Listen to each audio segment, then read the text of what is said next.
Well, chances are there might be some barbecuing in your future this Memorial Day weekend. And instead of reaching for a beer to pair with your burger, why not try a little bit of wine this year, right? Here with some helpful hints is wine expert Gary Grunner from GrunnerOnWine.com. Gary, I like the idea of this. I mean, not at the moment. I'm probably not going to have any wine, but switching it up a little bit rather than just beer and burgers. I think it's great. There's just so many different opportunities with wines today from all over the world. You know, depending upon what you're eating, what you like.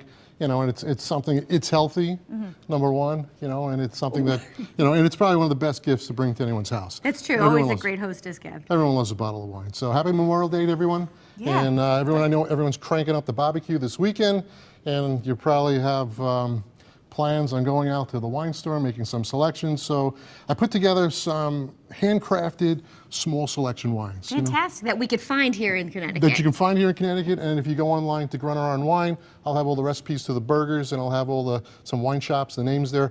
But what I like about these wines are in our industry, there are mass-produced wines that are still wonderful, you know, but they make anywhere to 10, 15, 20, 30, 40,000 cases of wine, you know, a couple 100,000 cases. And then there are small lot handcrafted families that produce something where they're probably under 1,000 cases of wine, and you really can taste the terroir.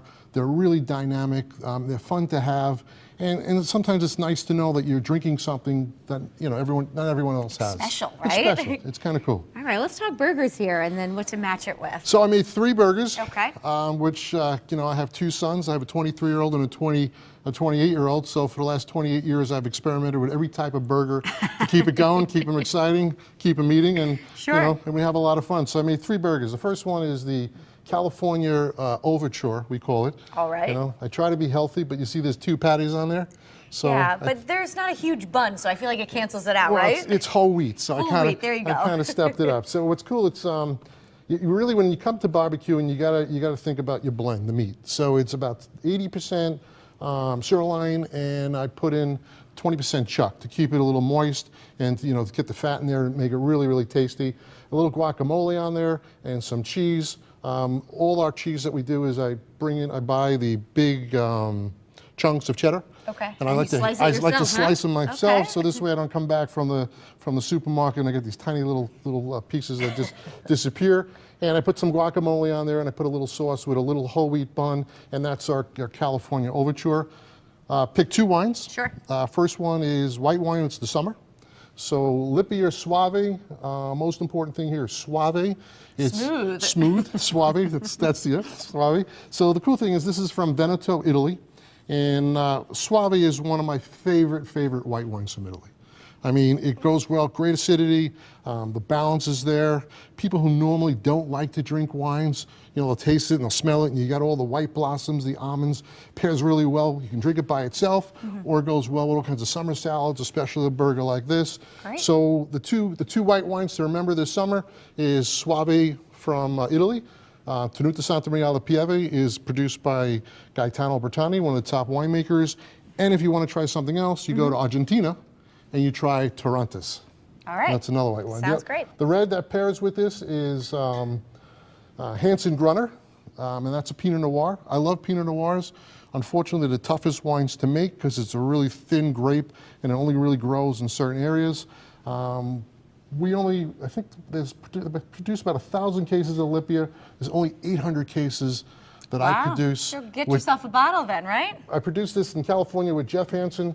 We go out and we source our grapes in the Sonoma County over the Sonoma coast, and we look for something that's really spectacular, great price point, over delivers, and I feel like this is the perfect rendition of an amazing Pinot Noir that you can drink by itself or to have with food like, you know, the burger. Fantastic, Gary. We have about 2 minutes left, so let's move on to the next burger here. Next burger is our Roadhouse burger, and that is with barbecue sauce, bacon, cheddar. We blended it in. It's also 70% sirloin and brisket, 30% brisket. Ooh, that's a great combo. So we pair this with a Napa Valley Cabernet called Robinson and Duke, and Bushwood State Pinot Petite Syrah, and G. Washington Alexander Valley Cabernet. So we have 2 cabs. One is from Napa Valley, one is from Alexander Valley. What's really nice about wine is depending upon where it comes from, you really do taste the difference in the terroir. Napa Valley is going to be a little richer, a little deeper, a little denser. It's going to have a little bit more body. And then G. Washington, which comes from Alexander Valley, is going to have a little bit more cedar, a little more cocoa. You're going to really taste something a little bit more elegant.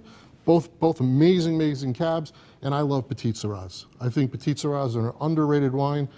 If you've never tried a Petite Sirah and you get it for the first time, you're hooked. It's just something really rich. All right. The last burger? Yes. The last burger, we call it the Big Mario. Who's that after, And Gary? that's my butcher. Because I was taught you need to know a good shoemaker, you need to have a great butcher, and you got to have someone to cut your hair. There you go. So now that I'm losing mine, I still need to know I have to butcher, and I need to get my shoe shine. But the cool thing is, the Big Mario is also 70% sirloin. We have 30% chuck, and then we put ground Italian sausage and parsley. Last night I cooked up some broccoli rabe and cooked it up again this morning because we ate what we cooked last night. Put a little broccoli rabe on there, and then we also put on a mayonnaise base jalapeno sauce. These are fancy burgers. I like this. But they're easy to make, and all the ingredients are there, and you also with a ciabatta bread. 2 wines. We have a family affair. I love blends. Blends are really great. This is a small harvest, a small batch red wine. It's Zinfandel, Merlot, Cabernet, and Carillon. Really nice. And a little Syrah. Nice thing, it's under $15. Tenuta Santa Maria alla Pieve is probably one of my all-time favorite wines coming out of Italy. It's a Valpolicella Ripasso, which means it lays on the leaves of the Amarone that normally costs $80 or $90. You can pick this up for about $31. They usually call it a baby Amarone, but they only bring in 400 cases of this wine in all the United States. Stock up then, right? And so it's a great buy and really nice. So the whole idea today was to show you small lot, handcrafted wines that are available in Connecticut that you can enjoy. And what I'm really proud of, each one of the wines that we chose today represents the terroir, represents the area that it's produced in California or the area that it's produced in Italy. Very good. And most important, they don't break the bank. Fantastic, Gary. I think we're all set for Memorial. Thank you so much for being here. We can find more about Gary and his wine selections on grunneronwine.com.